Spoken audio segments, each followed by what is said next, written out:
welcome to another episode of Ask Flora. This week's question comes from Maria, and she writes, "Hi Flora, I've been hearing you talk about boundaries a lot in your membership site, The Inner Circle.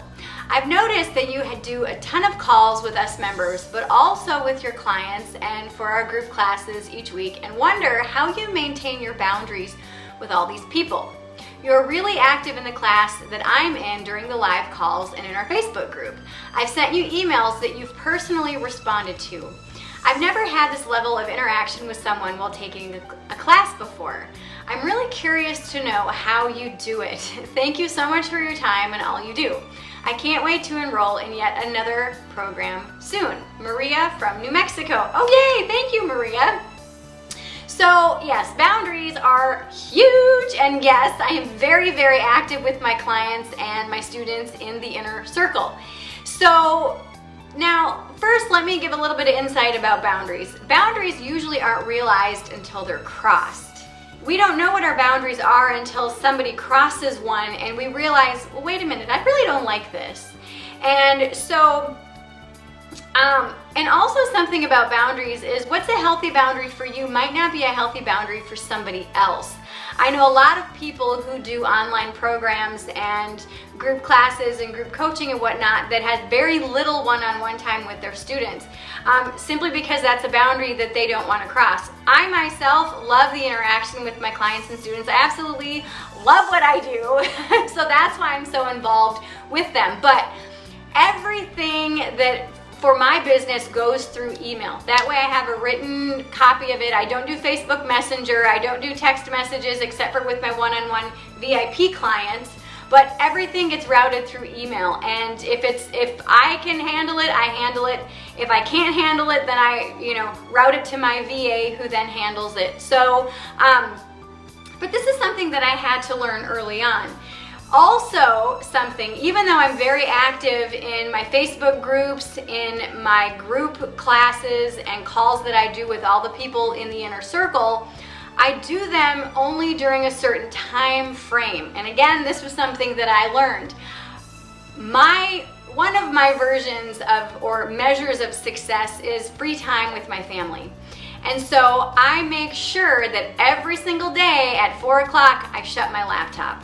Now, with that said, I also have VIP and one-on-one clients that can text me 24/7 because they pay for that access with me. So just depending on the program that you're in, that dictates how much interaction that I have with each person. But again, those are boundaries that I've put up based on how I was guided and how the interactions in the past have felt. So, in looking at creating boundaries for yourself and in your life, really look at what feels good for you. What's felt good for you in the past and what hasn't felt good for you in the past. And also notice that when you're doing something, does it feel draining? Does it feel exhilarating? Does it feel kind of funky, or does it feel like, oh yeah, this feels really, really good? And that will help you to start to form your boundaries of what you like, what you don't like, and start to write those down. That's another thing, is that a lot of business owners in the beginning, they just want to work all the time. They want to totally take, clients. Well, I need clients, so I'm going to take clients whenever and wherever. But if you think about like a dentist office or an eye doctor or something, they have set hours, and if you need to get in there to get your teeth cleaned, you make the time to go in there and get it done.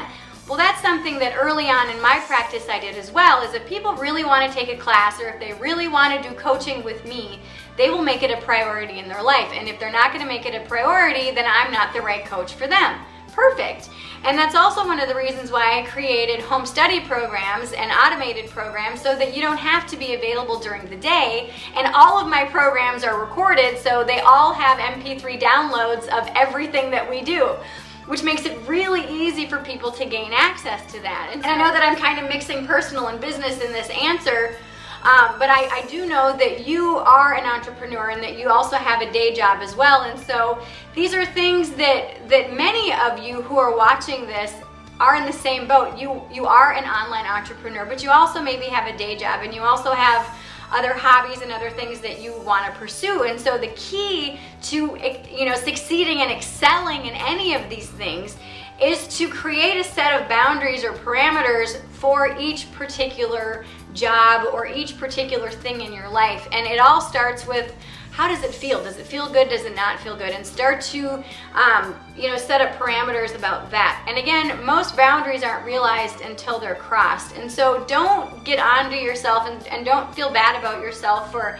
having somebody cross the boundary and you not articulating or saying something right away. Because sometimes once a boundary is crossed, we have to kind of feel it out and go, do I resonate with this or do I not resonate with this? And sometimes we absolutely are like, no, I do not like this.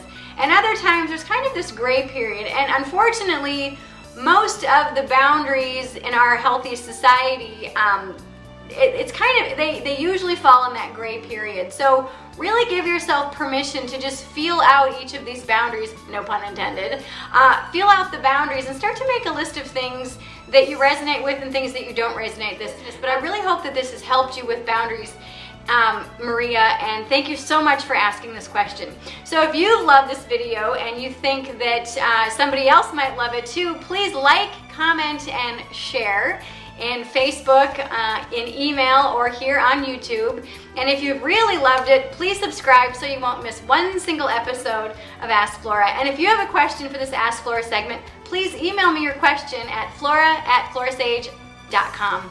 And I will be more than happy to answer your question here on this Ask Flora segment. All right, I will speak with you all next time. Mwah. Bye-bye. How would you like to get access to my arsenal of personal development classes? Hi, I'm Flora Sage from the FloraSageTherapiesInstitute.com, and I want to personally invite you to become a member of the Flora Sage Therapies Institute. This is a place where I've created a hub for my clients, my customers, and my students so that they can get all access all the time, 24/7. How would you like to get access to over 15 personal development classes? My Shift Your Money Mindset 4-module program, my Fearlessly Inspired 12-week program, all of my meditation albums, all of my affirmation albums, 5 live monthly calls, including my What's Up Wednesday calls, and a live group coaching and reading call, as well as over 170 archived What's Up Wednesday calls.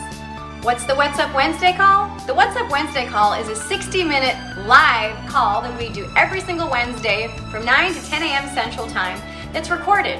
It's a spirit-led call where we look at the hot topics of the week and then end the call with a weekly challenge.